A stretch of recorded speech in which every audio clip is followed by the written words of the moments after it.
Praise the Lord. Praise the Lord. தந்தை, மகன், தூய ஆவியின் பெயராலே ஆமென். ஜெபிப்போமாக. அன்பு நிறைந்த எங்கள் தந்தையே, இந்த புதிய நாளுக்காகவும் இந்த புதிய வாய்ப்புக்காகவும் உமக்கு நன்றி செலுத்துகிறோம். ஆமாண்டவரே. வாசகத்தின் வழியாக வெளிச்சம் என்ற இந்த நிகழ்ச்சியை இறைத்தான் யூடியூப் சேனல்ல பார்க்கிற ஒவ்வொருவரையும் உம்முடைய கரத்தில் ஒப்படைக்கிறோம். ஆமென். அவர்களை பெயர் சொல்லி ஆசீர்வதியும் அப்பா. அவர்களின் தேவைகள், ஏக்கங்கள், கவலைகள் அனைத்தையும் நீர் அறிந்திருக்கிறீர். உம்முடைய இரக்கமுள்ள கண்களால் அவர்களை நோக்கி அருளும். தெரிந்தோ தெரியாமலோ அவர்கள் செய்த பாவங்கள் அனைத்தையும் மன்னியும். நோயுற்று பலவீனமாக இருக்கும் பிள்ளைகளுக்கு உம்முடைய தெய்வீக குணமளிக்கும் கரங்களால் தொட்டு முழுமையான உடல் உள்ள நலனை தாரும். உம்முடைய இரக்கத்தையும் அருளையும் அமைதியையும் அவர்கள் மீது நிறைவாக பொழியும். அவர்கள் தங்கள் வாழ்வில் எதிர்கொள்ளும் அனைத்து போராட்டங்களையும் சவால்களையும் உமது துணையோடு வெற்றி கொள்ள தேவையான ஞானத்தையும் பலத்தையும் தாரும். குறிப்பா குழந்தை தெரேசா மற்றும் அவங்க குடும்பத்தினருக்காக ஜெபிக்கிறோம். அவர்களை உமது அன்பு கரங்களால் அரவணைத்து வழிநடத்தி ஆசீர்வதியும். இந்த மன்றாட்டை எங்கள் சகோதரரும் ஆண்டவருமான இயேசுவின் பெயரில் உம்முன் வைக்கிறோம் அப்பா. ஆமென். அன்பான சகோதர சகோதரிகளே, உங்கள் எல்லாரையும் அன்போடு வரவேற்கிறோம். இன்றைய வாசகங்களோட மையக்கருத்து புரிஞ்சுக்க ஒரு சின்ன ஸ்டோரியோட ஆரம்பிக்கலாம்னு நினைக்கிறேன். ஓ, நிச்சயமா. ஒரு காலத்துல ரொம்பவே புகழ்பெற்ற வெற்றிகரமான ஒரு கால்பந்து அணி இருந்துச்சு. அவங்க ஒற்றுமையா இருந்த வரைக்கும் அவங்கள ஜெயிக்கவே முடியல. Team work. ஆமா, அவங்களோட டீம் ஒர்க், ஒருத்தர் மேல ஒருத்தர் வச்சிருந்த நம்பிக்கை அவங்கள வெற்றிகளோட உச்சத்துக்கு கொண்டு போச்சு. ஆனா புகழ் வர வர அவங்களுக்குள்ள பொறாம வந்துருச்சு. சரி. ஒருத்தரை பத்தி ஒருத்தர் தப்பா பேச ஆரம்பிச்சாங்க. அணிக்குள்ளேயே கோஷ்டிகள் உருவாகி பிளவு வந்துருச்சு. விளைவு என்ன தெரியுமா? என்ன ஆச்சு? ஒரே டீம்ல இருந்தாலும் ஒருத்தருக்கு ஒருத்தர் எதிரா விளையாடுற மாதிரி ஆயிடுச்சு. அந்த அணி சொல்ல போனா மொத்தமா சிதைஞ்சு போய் தோல்விய மட்டும்தான் சந்திச்சுது. ரொம்ப சோகமான நிகழ்வு. ஆனா நீங்க சொன்ன இந்த ஸ்டோரி இன்னைக்கு நாம சிந்திக்க போற வாசகங்களோட இதயத்துக்கே நம்மள ஊட்டிட்டு போகுது. அப்படியா? ஆமா. இன்னைக்கு நாம பொதுக்கால 3வது வாரத்துல திங்கட்கிழமைக்கான, அதாவது ஜனவரி 26, 2026 ஆண்டுக்கான வாசகங்களை ஆழமா பார்க்க போறோம். இந்த வாசகங்கள் 2 விதமான சக்திகளை பத்தி பேசுது. 2 விதமான சக்திகளா? ஆமா. ஒன்னு மக்களை ஒன்றிணைக்கிற தெய்வீக சக்தி, இன்னொன்னு பிளவை உண்டாக்குற தீய சக்தி. தாவீதோட ஒன்றிணைந்த பேரரசிலிருந்து இயேசுவோட பிளவுபடாத வல்லமை வரைக்கும் நமக்கு நிறைய பாடங்கள் இருக்கு. ரொம்ப அருமை. அப்போ நாம முதல் வாசகத்திலிருந்தே ஆரம்பிக்கலாமா? இது சாமுவேல் 2ஆம் நூலிலிருந்து வருது, அதிகாரம் 5. சரி. இங்க இஸ்ரேலோட எல்லா குலங்களும் எப்ரோனுக்கு வந்து தாவீத பாக்குறாங்க. அவங்க சொல்ற முதல் வார்த்தை, நாங்கள் எலும்பும் சதயமானவர்கள். இது ஏதோ ஒரு அரசியல் பேச்சுவார்த்தை மாதிரி தெரியலையே. இதை விட ஆழமான ஒரு அர்த்தம் இருக்கு இல்லையா? நிச்சயமா. இது வெறும் அரசியல் வார்த்தை கிடையாது. இது ஒரு குடும்பத்தோட குரல். பல வருஷமா சவுலோட ஆட்சிக்கு கீழே, குறிப்பா தாவீது தப்பி ஓடின காலத்துல வடக்கு குலங்களுக்கும் தெற்கு இருந்த தாவீதோட யூதா குலத்துக்கும் ஒரு பெரிய பிளவு இருந்துச்சு. ஆமா, ஒரு உள்நாட்டு போர் சூழல் மாதிரி. அதேதான். இப்போ அந்த பிளவு சரி செய்ய அவங்க வராங்க. நாங்க அந்நியர்கள் இல்ல, நாங்க உங்க சொந்தக்காரங்க, நாம ஒரே ரத்தத்தை சேர்ந்தவங்கன்னு சொல்லி அந்த உறவங்க புதுப்பிக்கிறாங்க. இது ஒரு அரசியல் ஒப்பந்தத்துக்கு முன்னாடி நடக்கிற ஒரு இதயபூர்வமான ஒன்றிணைவு. அப்போ இது ஒரு உணர்ச்சி பூர்வமான முடிவு மட்டும் இல்ல, அவங்க தங்களோட முடிவுக்கு சில திடமான காரணங்களையும் சொல்றாங்க இல்லையா? 2வது வசனத்துல மிக சரியான புள்ளி. அவங்க வெறும் உணர்ச்சியில இந்த முடிவை எடுக்கல. அவங்க சொல்றாங்க, சவுல் எங்கள் அரசனாக இருந்த போதே இஸ்ரேலை போர்க்களத்தில் வழிநடத்தியது நீர்தான். அதாவது அவரோட கடந்த காலமே அவருக்கு சாட்சியா இருக்கு. கரெக்ட். நீங்க பேருக்கு ஒரு தலைவரா இல்ல, உண்மையான தலைவரா களத்துல நின்னு எங்களை வழி நடத்துனீங்க.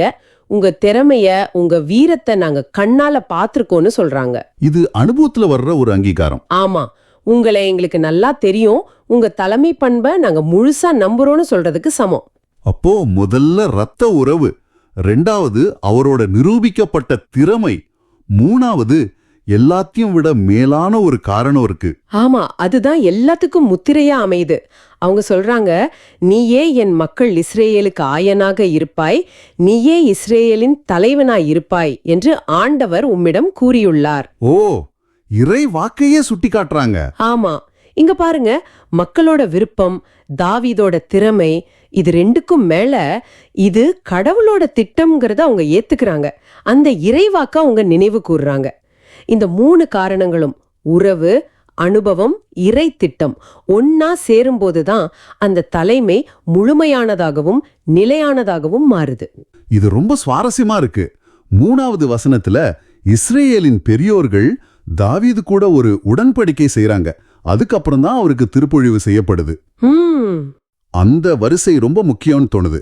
அதாவது அரசனுக்கு கடவுளோட அதிகாரம் இருந்தாலும் மக்களுக்கும் அரசனுக்கும் இடையில ஒரு ஒப்பந்தம், ஒரு புரிதல் இருக்கணும்னு இது காட்டுதா? மிக ஆழமான பார்வை. ஆமா, அந்த வரிசை ரொம்ப முக்கியம். அந்த உடன்படிக்கை ஆண்டவர் திருமுன் செய்யப்பட்டது.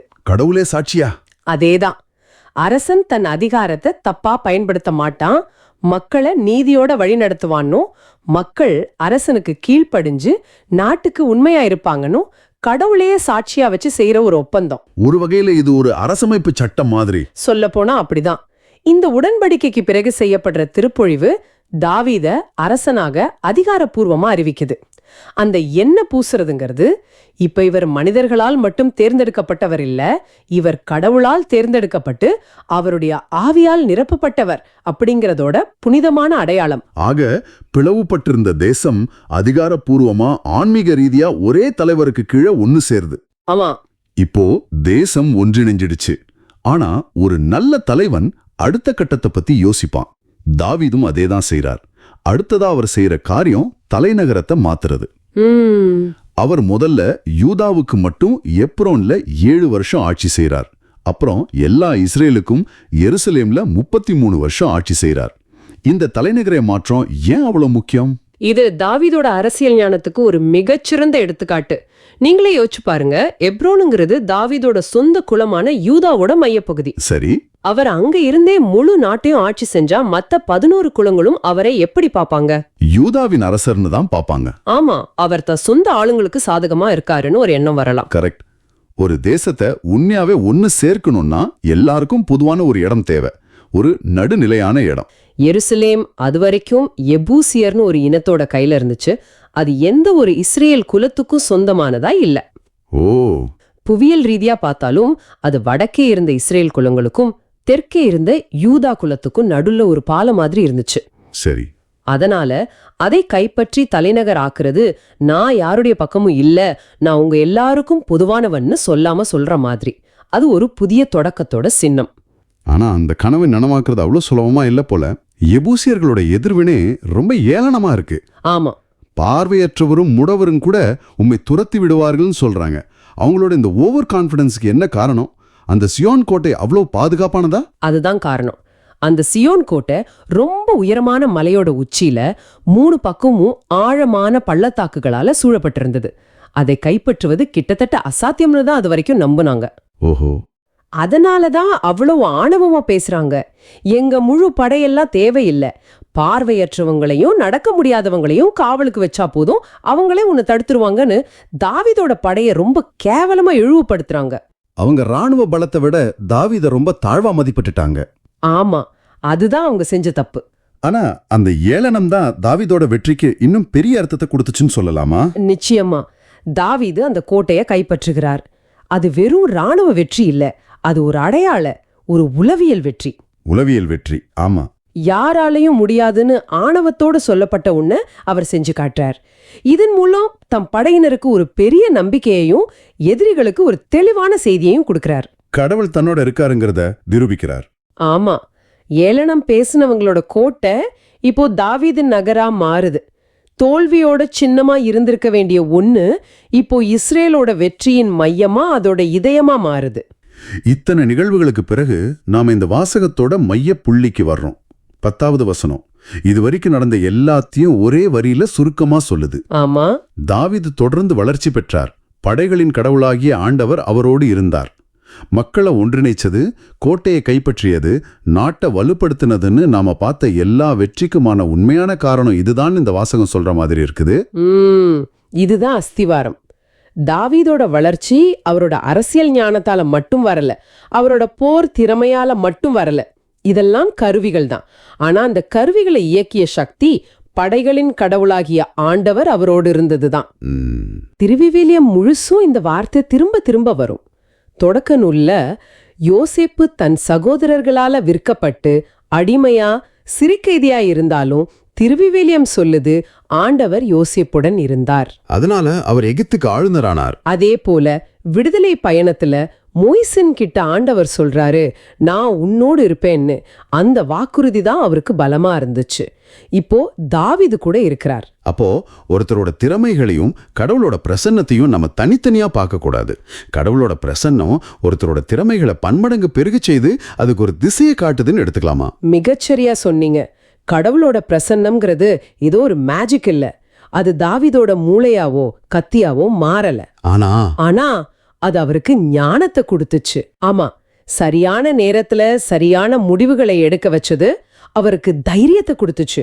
அசாத்தியம்னு தோணுனதை செய்ய தூண்டுச்சு. மக்களுக்கு அவர் மேல ஒரு நம்பிக்கையை வரவழைச்சது. ஆக தாவீதோட திறமைகள், முயற்சிகள் எல்லாத்தையும் ஆசீர்வதிச்சு அதை ஜெயிக்க வச்ச ஒரு சக்தி தான் கடவுளோட பிரசன்னம். அது இல்லாம தாவீதோட கதை வேற மாதிரி இருந்திருக்கலாம். நிச்சயமா. இந்த ஆழமான பார்வையிலிருந்து நம்ம கத்துக்க வேண்டியது நிறைய இருக்கு. கடவுளால் தேர்ந்தெடுக்கப்பட்ட ஒரு தலைமை பிரிஞ்சு கிடக்கிறவங்கள ஒண்ணு சேர்க்கும். நம்பிக்கையோடு செயல்படும் போது தகர்க்கவே முடியாதுன்னு நாம நினைக்கிற கோட்டைகளும் தகர்ந்து விழும். எல்லாத்துக்கும் மேல நம்ம வளர்ச்சிக்கும் வெற்றிக்கும் உண்மையான காரணம் நம்ம திறமையோ உழைப்போ மட்டும் இல்ல, நம்ம கூட இருக்கிற கடவுளோட கொசனமே. இப்போ ஒரு நிமிஷம் இந்த சிந்தனைகளை உள்வாங்கி நீங்க உங்களே கேட்டுக்கோங்க. உங்க குடும்பத்துல, நீங்க வேலை செய்யற இடத்துல, உங்க நண்பர்கள் வட்டத்துல நீங்க யாரை ஒன்றிணைக்க வேண்டும்? அங்க இருக்கிற சின்ன சின்ன பிளவுகளை, மனக்கசப்புகளை களைய நீங்க என்ன செய்ய போறீங்க? நல்ல கேள்வி. உங்க வாழ்வுல நீங்க கைப்பற்ற வேண்டிய உங்களுக்கு ஒரு பெரிய தடையா இருக்கிற அந்த ஜியான் கோட்டை எது? அது ஒரு தீய பழக்கமா இருக்கலாம், மன்னிக்கவே முடியாத ஒரு காயமா இருக்கலாம், அல்லது இது என்னால் அடையவே முடியாது நீங்க பயந்து ஒதுக்கி வச்ச ஒரு இலக்கா கூட இருக்கலாம்.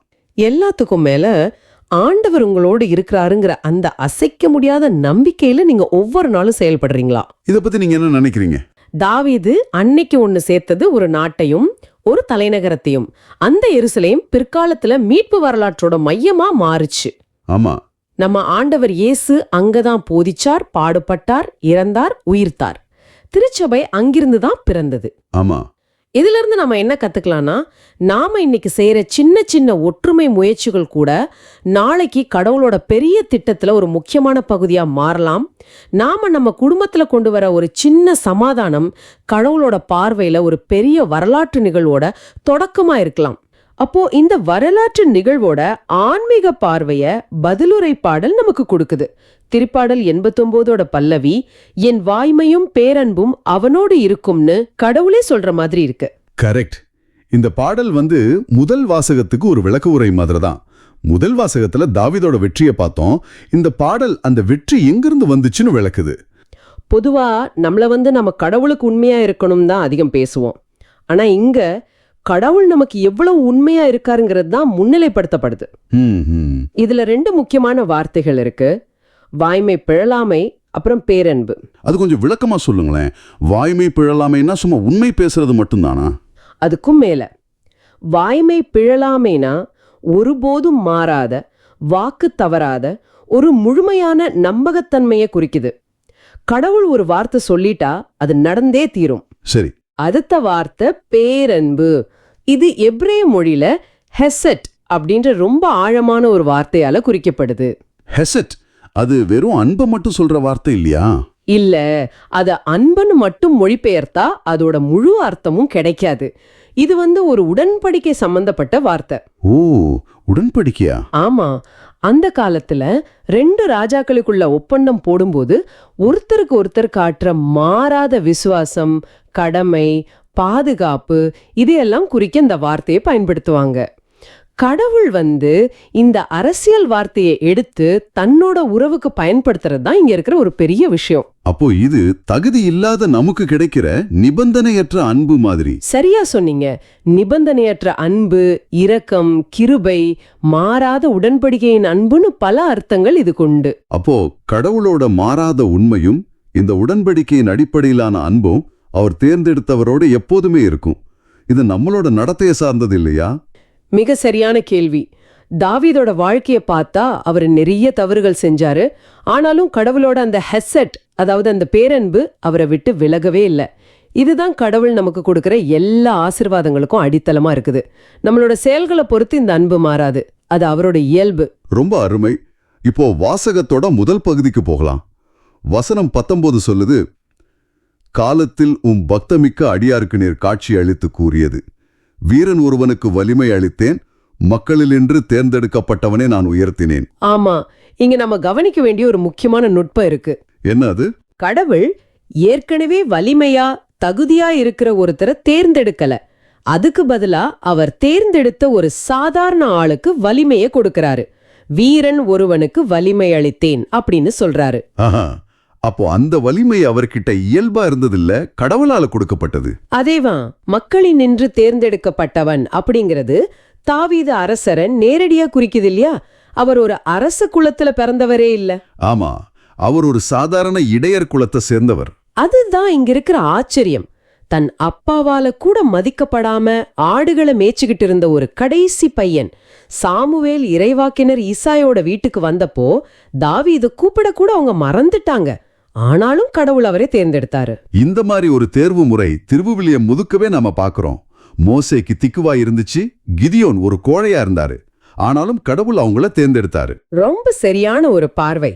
இதுல இருந்து நாம கத்துத்துறது என்னன்னா, கடவுளோட தேர்வு மனுஷங்களோட தகுதியையோ சமூக அந்தஸ்தையோ ஏன் தோற்றத்தையோ சார்ந்ததில்ல. அது முழுக்க முழுக்க கடவுளோட கருபையையும் அவரோட பெரிய திட்டத்தையும் சார்ந்தது. அவர் நம்ம தகுதியை பாக்கறதில்ல, நம்ம இதயத்தை பாக்குறாரு. அடுத்ததா வசனங்கள் 20 மற்றும் 21.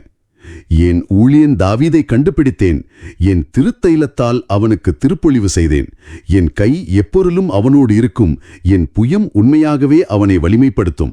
இங்க கண்டுபிடித்தேன் அப்படின்ற வார்த்தை, அப்புறம் திருப்பொழிவு செய்யறதோட முக்கியத்துவம், இத பத்தி கொஞ்சம் சொல்லுங்களேன்.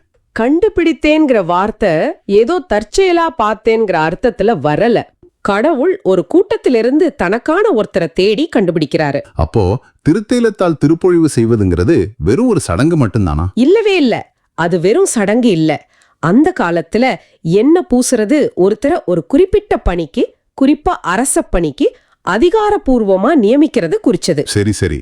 இது ஒரு சட்டப்பூர்வமான அறிவிப்பு. இது மூலமா தாவீது இனி ஒரு சாதாரண இடையன் இல்ல, அவர் கடவுளால நியமிக்கப்பட்ட தலைவர்னு எல்லாருக்கும் தெரிய வரும்.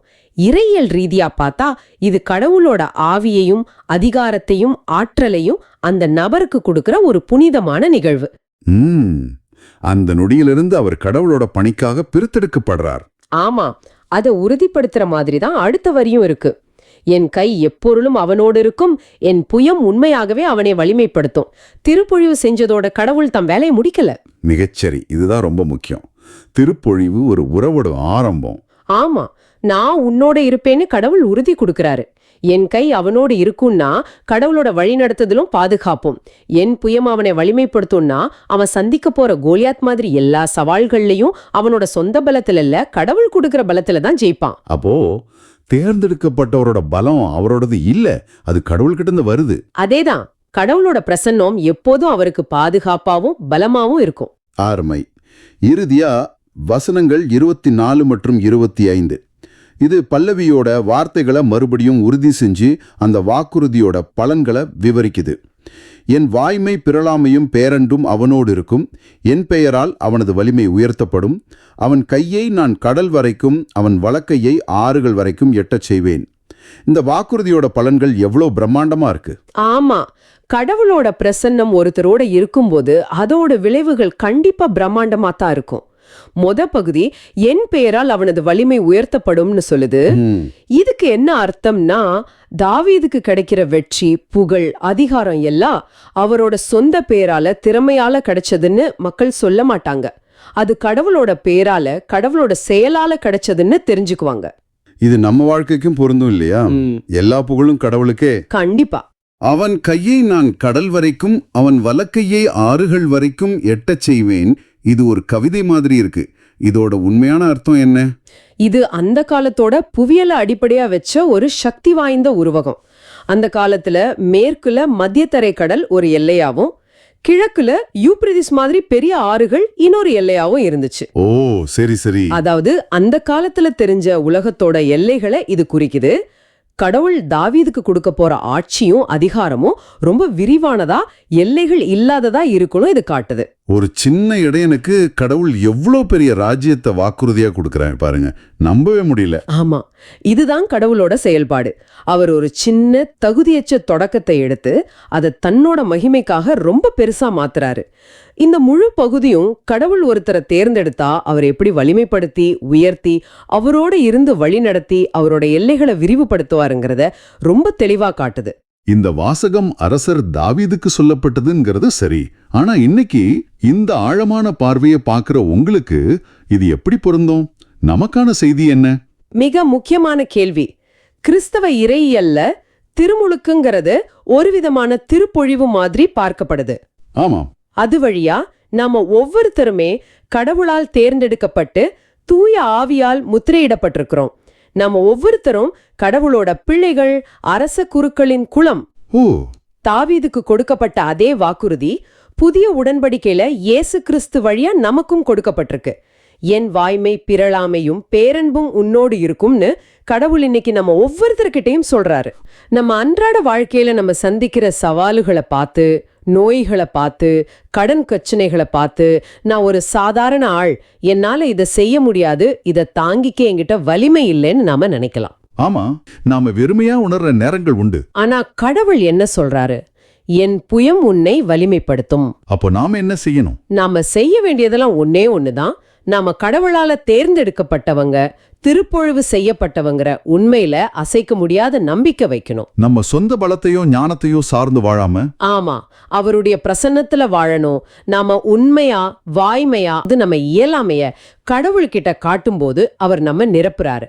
அப்போ நம்மளோட வலிமை அவரோட பேரால உயர்த்தப்படும், நம்மளோட எல்லைகள் அவரோட கிருபையால விரிவாக்கப்படும். இதுதான் இந்த திருப்பாடல் இன்னைக்கு நமக்கு கொடுக்கிற நம்பிக்கை தரும் செய்தி.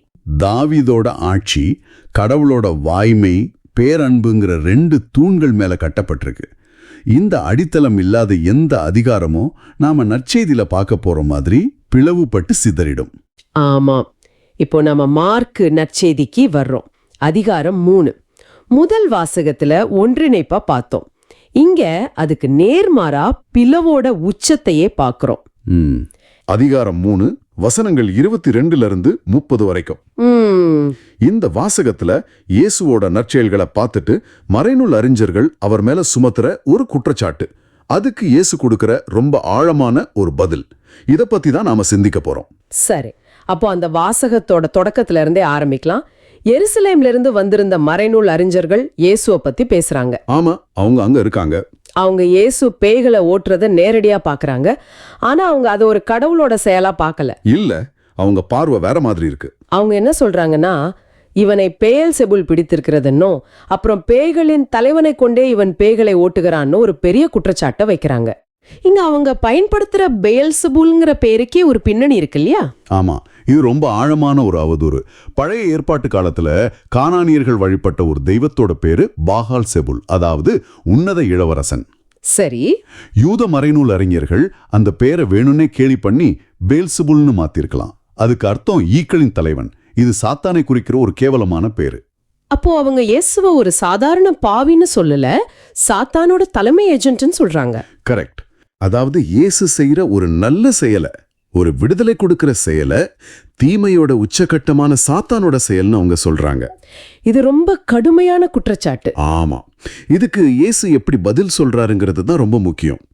அவர் அவங்கள தன்கிட்ட வரவழைத்து உவமைகள் மூலமா தான் பதிலளிக்கிறார். பாருங்க, இது ரொம்ப ஆழமானது. கோபப்படல, திட்டல, எதுவுமே இல்ல. அவர் கேட்கிற முதல் கேள்வி ரொம்ப சிம்பிள், ஆனா ரொம்ப பவர்ஃபுல். சாத்தான் எப்படி ஓட்ட முடியும்? ஆமா, ஒரு அடிப்படையான தர்க்கம் இல்லையா? அதேதான். அது எப்படி சாத்தியம்? அத விளக்கத்தான் அவர் 2 ஊமைகளை சொல்றார். ஒன்னு, தனக்கு எதிராக தானே பிளவுபடுற எந்த ஒரு அரசும் நிலைச்சு நிக்க முடியாது. 2வது, தனக்கு எதிராக தானே பிளவுபடுற எந்த ஒரு வீடும் நிலைச்சு நிக்க முடியாது. உள்நாட்டு குழப்பம் இருந்தா அரசாங்கம் கவிழ்ந்துடும், வீட்டுக்குள்ள சண்டை இருந்தா குடும்பம் பிரிஞ்சிடும். சரியான பாயிண்ட். அப்போ சாத்தானோட நோக்கம் என்ன? மக்களை அடிமைப்படுத்துறது. அப்படி இருக்கும்போது அவனே அவனுக்கு எதிராக செயல்பட்டு மக்களை விடுவிச்சா அவனோட ஆட்சியை அழிஞ்சு போயிடுமே இல்லையா? இது எவ்வளவு ஒரு முட்டாள்தனமான வாதம்னு அவங்களுக்கே புரிய வைக்கிறாரு. அதோட அவர் நிறுத்தல, அடுத்ததா அந்த வலியவர் பத்தின ஒரு உவமைய சொல்றாரு. ஆமா, அது ரொம்ப முக்கியமான உவமை. முதலில் வலியவரை கட்டினாலன்றி அவருடைய வீட்டுக்குள் நுழைந்து அவருடைய பொருட்களை எவராலும் கொள்ளையிட முடியாது அப்படின்னு சொல்றாரு. ஆமா, இந்த உவமையோட ஆழமான பொருள் என்னன்னு பார்க்கலாம். சொல்லுங்க. இங்க வலியவர்னு சொல்றது சாத்தானு. ஓகே, அப்போ அவரோட வீடு, பொருட்கள் அதெல்லாம். வலியவரோட வீடுங்கிறது இந்த உலகம், இல்லனா பாவம் மற்றும் தீய ஆவியால பீடிக்கப்பட்ட மனிதர்கள். அவரோட பொருட்கள்ங்கிறது சாத்தானால அடிமைப்படுத்தப்பட்ட ஆன்மாக்கள். சரி, இப்ப இயேசு என்ன சொல்றாருன்னு பாருங்க. நான் அந்த வலியவனான சாத்தானை விட வலிமையானவன். நான் அவனை கட்டி வைத்து அவனுடைய வீட்டுக்குள்ள நுழைஞ்சு அவனால சிறைப்பிடிக்கப்பட்ட ஆன்மாக்களை விடுவிக்க வந்திருக்கேன் அப்படின்றத ரொம்ப தெளிவா சொல்றாரு. அப்போ இது இயேசுவோட அதிகாரம் சாத்தானோட அதிகாரத்தை விட ரொம்ப பெரியதுங்கிறது நிறுவுது. அதேதான், இது ஒரு அதிகார பிரகடனம். இப்பதான் அந்த வாசகத்தோட மிக முக்கியமான ஒரு எச்சரிக்கையான பகுதிக்கு வரும். ஆமா, அந்த மன்னிக்கப்படாத பாவம். ஆமா, இயேசு சொல்றாரு, மக்களுடைய மற்ற பாவங்கள், அவங்க கூறும் பழிமொழிகள் எல்லாமே அவங்களுக்கு மன்னிக்கப்படும். இது கடவுளுடைய எல்லையற்ற இரக்கத்தை காட்டுது. ஆனா ஒரே ஒரு பாவத்துக்கு மன்னிப்பே கிடையாதுன்னு சொல்றாரு. அதுதான் தூய ஆவியாரே பழித்து உரைப்பது. அப்படி செய்றவங்களுக்கு என்ன ஆகும்? அப்படி செய்பவர் என்றென்றும் தீராத பாவத்திற்கு ஆளாவார்னு ரொம்ப கடுமையா எச்சரிக்கிறாரு. ஏன் இந்த ஒரு பாவம் மட்டும் மன்னிக்கவே முடியாத பாவமா இருக்கு? ஏன்னா அந்த மறைநூல் அறிஞர்கள் கடவுளோட தூய ஆவியின் செயலை, அதாவது பேய்களை ஓட்டுறத நேரடியா கண்ணால கண்டாக. அவங்க கண்ணு முன்னாடியே அது நடந்துச்சு. ஆமா, அது கடவுளோட வல்லமைன்னு அவங்க மனசுக்கு தெரிஞ்சும் மனமுரண்டா வேணும்னே இது பேய்களின் செயல் பழிச்சாங்க. அதாவது உண்மையை ஜெனிந்து கொண்டே மறுக்கிறாங்க. ஆமா, கடவுளோட நன்மையை தீமைன்னும் ஒளிய இருள்னும் முத்திர குத்துறது, அதுதான் தூய ஆவியை பழித்துரைக்கிறது. இது ஏன் மன்னிக்கப்பட முடியாதது? யோசிச்சு பாருங்களேன். ஒருத்தர் மன்னிப்பை பெறணும்னா முதல்ல தான் செய்தது தவறுன்னு உணரணும் இல்லையா? ஆமா, மனம் திரும்பணும். ஆனா நன்மையே தீமைன்னு சொல்ற ஒருத்தர் எப்படி தான் தவறை உணர்வார்? எப்படி மன்னிப்பு கேட்பாரு? அவங்க மன்னிப்போட ஊற்றான தூய ஆவியையே நிராகரிக்கிறாங்க. அதுதான் அந்த பாவத்தோட கொடூரம். இன்னைக்கு அல்லேலூயா வாசகம் சொல்ற மாதிரி 2 தீமோத்தேயு 1:10 நம் மீட்பராகிய இயேசு கிறிஸ்து சாவை அழித்து அழியா வாழ்வை நற்செய்தியின் வழியாக உளரச் செய்தார்னு வாசிக்கிறோம். அந்த ஒளிய கண்ணால பார்த்தும் அதை இருள்னு சொல்றது எவ்வளவு பெரிய பாவம்னு இந்த வாசகம் நமக்கு ரொம்ப தெளிவா உணர்த்துது. ஆமா, இந்த வாசகங்கள் மூலமா நாம கத்துக்க வேண்டியது என்னன்னா, இயேசுவின் அதிகாரம் தீமையின் மீது முழுமையானது. அவர் நம்மை விடுவிக்க வந்தவர். அப்போ நாம என்ன செய்யணும்? நாம செய்ய வேண்டியதெல்லாம் ஒண்ணுதான். நம்ம வாழ்க்கையில நம்மள சுத்தி நடக்கிற நன்மைகளை கண்டு அதை கடவுளோட செயலாக ஏத்துக்க பழகணும். பொறாமையாலேயோ தற்பெருமையாலேயோ கடவுளோட செயல்களை குறைச்சு மதிப்பிடுவோ பழித்துரைக்கவோ கூடாது. தூய ஆவியின் செயல்பாடுகளுக்கு நம்ம இதயங்களை திறந்து வைக்கணும். ஆமா, இன்னைக்கு நம்ம பார்த்த எல்லா வாசகங்களையும் இணைக்கும் போது நமக்கு ஒரு தெளிவான படம் கிடைக்குது. 2 விதமான ஆட்சிகள், 2 விதமான உலக பார்வைகள். ஆமா, முதல் வாசகத்துல தாவீதோட ஆட்சி கடவுளோட ஆட்சியா இருக்கு. அது பிளவுபட்ட மக்களை ஒன்றிணைக்குது. அதோட அடித்தளம் ஆண்டவர் அவரோடு இருந்தாருங்கிறதுல இருக்கு. பதிலுரை பாடல் சொல்ற மாதிரி அது கடவுளோட வாய்மையும் பேரன்பும் மேல கட்டப்பட்டிருக்கு. அதுக்கு நேர்மாறா நற்செய்தியில வர்ற மறைநூல் அறிஞர்களோட மனநிலை சாத்தானோட பிளவுபடுத்துற தன்மையை காட்டுது. அது ஒன்றிணைக்கிறதுக்கு பதிலா பிரிவினைய தூண்டுது. கடவுளோட நற்செயலையே தீய செயல்னு முத்திர குத்துது. நம்ம ஆரம்பத்துல பேசின அந்த கால்பந்து அணியோட நிகழ்வு இப்ப ஞாபகத்துக்கு வருது. அவங்களோட பிரச்சனை திறமை குறைவில்ல, உள்ளுக்குள்ள வந்த பிளவுதான். அதேதான், இங்க மறைநூல் அறிஞர்களும் மக்களுக்கும் இயேசுவுக்கு நடுவுல ஒரு பிளவை உண்டாக்க பாக்குறாங்க. இந்த ஒப்பீடு நம்ம ஒவ்வொருத்தரோட வாழ்க்கைக்கும் ஒரு முக்கியமான கேள்வியை எழுப்புது. நம்ம குடும்பங்கள்ல, வேலை செய்யற இடங்கள்ல, சமூகத்துல நாம எப்படிப்பட்டவங்களா இருக்கோம்? தாவீத மாதிரி கடவுளோட அருளால மக்களை ஒன்றிணைக்கிற பாலமா இருக்கோமா, இல்ல நம்ம வார்த்தைகளால செயல்களால பிளவுகளை உருவாக்குறோமா? கடவுளோட நற்செயல் நம்ம வாழ்க்கையிலயும் மத்தவங்க வாழ்க்கையிலயும் வெளிப்படும் போது அதை பார்த்து சந்தோஷப்படுறோமா, இல்ல பொறாமையால அதை குறைச்சு பேசுறோமா? திருத்தந்தை 13ஆம் லியோ சொன்னது போல, அவ்வப்போது மட்டும் செயல்படும் கிறிஸ்தவர்கள் நமக்கு தேவையில்லை. மாறாக கடவுளின் அறுவடையில் தினமும் உழைக்கும் வேலையாள்களே தேவை. நாம எல்லாரும் கடவுளோட ஒன்றிணைக்கும் பணியில தினமும் பங்கெடுக்க அழைக்கப்பட்டிருக்கோம். இந்த ஆழமான பார்வை உங்களுக்கு பயனுள்ளதா இருக்கும் என்று நம்புகிறோம். அப்படி நீங்க நினைத்தா மற்றவர்களுக்கும் இந்த வீடியோவை ஷேர் பண்ணுங்க. நீங்களும் நற்செய்தியின் தூதராக இறையாட்சியை எடுத்துரையுங்கள். நன்றி. மீண்டும் நாளை சிந்திப்போம். இயேசுவுக்கே புகழ். அன்னை மரியே வாழ்க.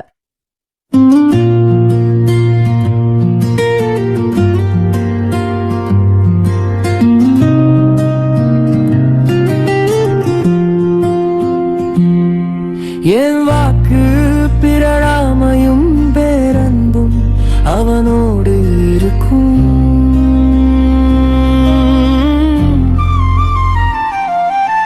என் வாக்கு பிறழாமையும் பேரன்பும் அவனோடு இருக்கும்.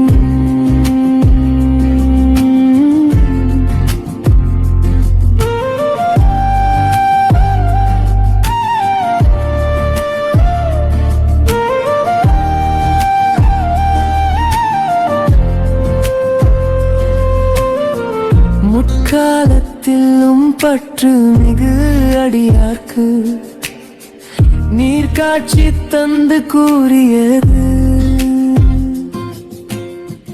வீரன் ஒருவனுக்கு வலிமை அளித்தேன், மக்களினின்று தேர்ந்தெடுக்கப்பட்டவனை உயர்த்தினேன்.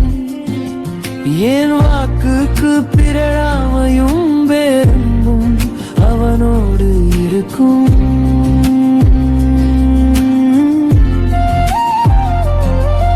என் ஊழியன் தாவீதை கண்டுபிடித்தேன், என் திருத்தைலத்தால் அவனுக்கு திருப்பொழிவு செய்தேன். என் கை எப்பொழுதும் அவனோடு இருக்கும், என் புயம் உண்மையாகவே அவனை வலிமைப்படுத்தும்.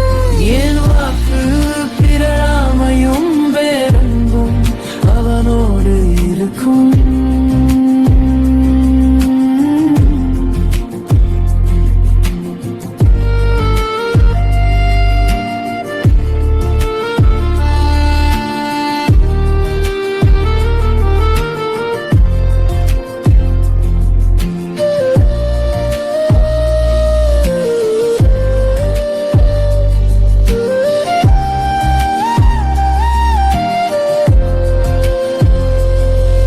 என் வாக்கு பிறழாமையும் பேரன்பும் அவனோடு இருக்கும்.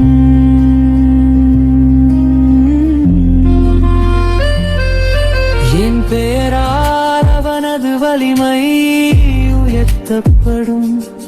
அவன் கையை கடல் வரைக்கும், அவன் வலக்கையை ஆறுகள் வரைக்கும் எட்டச் செய்தேன். என் வாக்கு பிறழாமையும் பேரன்பும் அவனோடு இருக்கும்.